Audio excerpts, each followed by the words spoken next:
Okay, we're just going to do another video of trying to remove these. Get a light in there. Trying to remove these direct injectors out of a 1 litre. We've already got two of them out already. Where is it? There you go. There's one, and there's the other one. Yeah, if you rush this job, you're going to break an injector. So we're just going to show you how we go about it. Okay, grab your James. Just focus on what we're doing here. Right, you basically get a screwdriver on the one side of the injector. Right there. Okay, and then you just keep swapping sides, using the plug to turn it.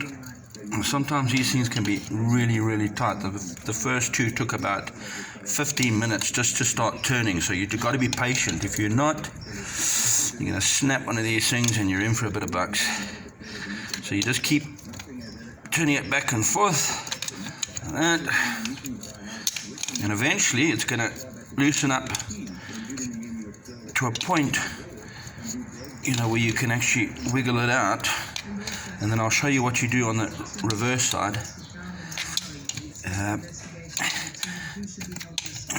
Just see if I can get this to move a bit quicker. And just put a bit of penetrating oil. I'm using this stuff here. Bit of penetrating oil just to free it up. What happens, being direct injection, the carbon builds up around the nozzle. And it's a battle to move because it just carbons itself up. Now, we got to send this head away for skimming, and there's no way of connecting the injection rail back up to the injectors while they're in place. They've got to be out of the head, and then you connect them back onto the rail, and you put them back in the head. Now this one is surprisingly free quite quickly. I mean, as I say, it took us about 15 minutes just to get it to move, the other two. But at the same time, we've had it upside down on the bench overnight with a bit of brake fluid in the cylinders, just so that it can eat away at whatever's in there, the gunk that's holding the nozzle in. Swap again there, Kunzo. It's quite a tedious process, but it's either that or pay the price of new ones. And that. Other side, Kunzo. Okay. It seems to be getting better now. Let's see. Okay, when it sort of frees up like that, you just grab a set of, where are they? Set of these circle pliers, because it gets a good grip on it. Then you just move it side to side, and when it's more penetrating oil,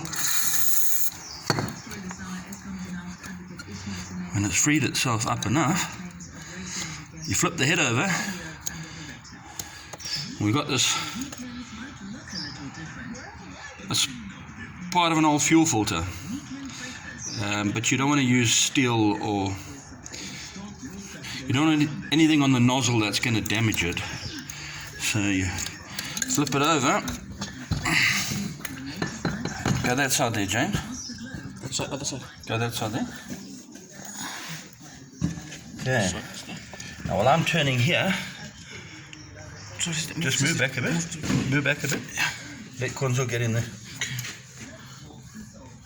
Okay, and just tap away at that.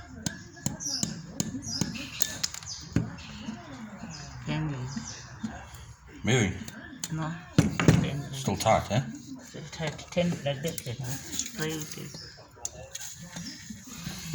Okay. Now these can be real buggers to get out, eh?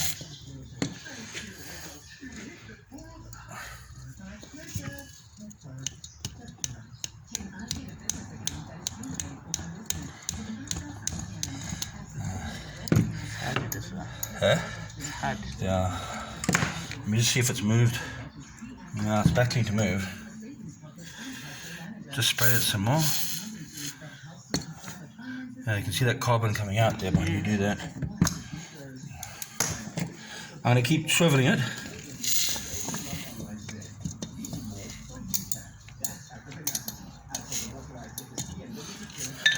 Carbon is still coming out. Is it? Okay, Yeah. I'll keep doing it then. Have you got another piece of plastic? Another piece of that filter. Break it off there.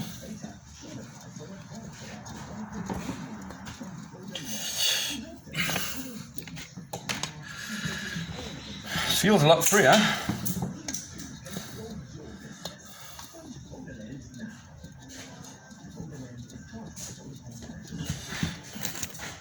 Okay. It'll come now. Feels very free.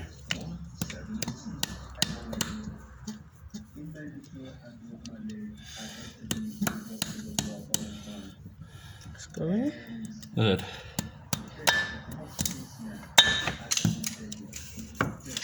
Okay, keep going.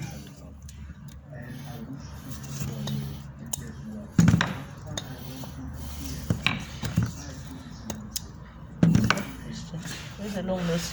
I hold it with the long nose. Yeah, I'll get a grip on it. Yeah, just coming out this time. Okay.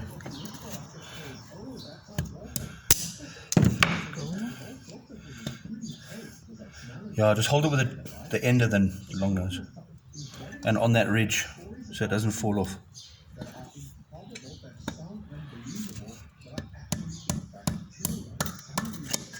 There you go. That's it. So you can see, I don't know if you can get a good look at that. See around the nozzle how dry it is there. That's where it sort of carbons up. See, right over there, right at the end. I'm wiping it off now, but you can see how dry it was. That's where the penetrating oil didn't get to it. But there you go. Okay, cool.